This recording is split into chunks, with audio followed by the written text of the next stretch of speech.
السلام علیکم ناظرین۔ آج کی ویڈیو میں ہم بات کریں گے کہ پاکستان سے کویت میں ملازمت کیسے حاصل کی جا سکتی ہے۔ کویت ایک عرب ملک ہے جہاں پاکستانیوں کے لیے روزگار کے بہت سے مواقع موجود ہیں۔ سب سے زیادہ مانگ درج ذیل ملازمتوں کی ہوتی ہے: ڈرائیورز، ہیوی اور light, construction workers, house help اور کلیننگ سٹاف، نرسز اور medical staff, sales man cashier اور سٹور سٹاف، انجینئرز اور آئی ٹی ماہرین۔ کویت میں جاب حاصل کرنے کے لیے دو طریقے ہیں۔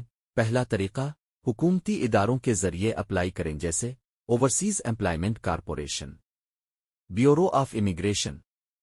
ان کی ویب سائٹس پر جابز شائع ہوتی رہتی ہے۔ دوسرا طریقہ کویت کی کمپنیوں کی ویب سائٹس لنکڈ ان اور جیسے پلیٹ فارمز سے خود اپلائی کریں۔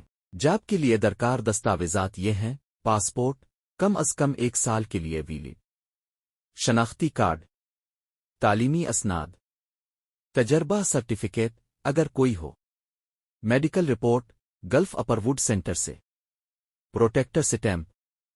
یاد رکھیں، جعلی ایجنٹوں سے بچیں اور صرف رجسٹرڈ ریکروٹمنٹ ایجنسیز سے رابطہ کریں۔ آخر میں دعا ہے کہ اللہ آپ کو حلال روزگار عطا کرے اور آپ کے لیے آسانیاں پیدا کرے۔ مزید ایسی معلوماتی ویڈیوز کے لیے ہمارے چینل کو سبسکرائب ضرور کریں۔ اللہ حافظ۔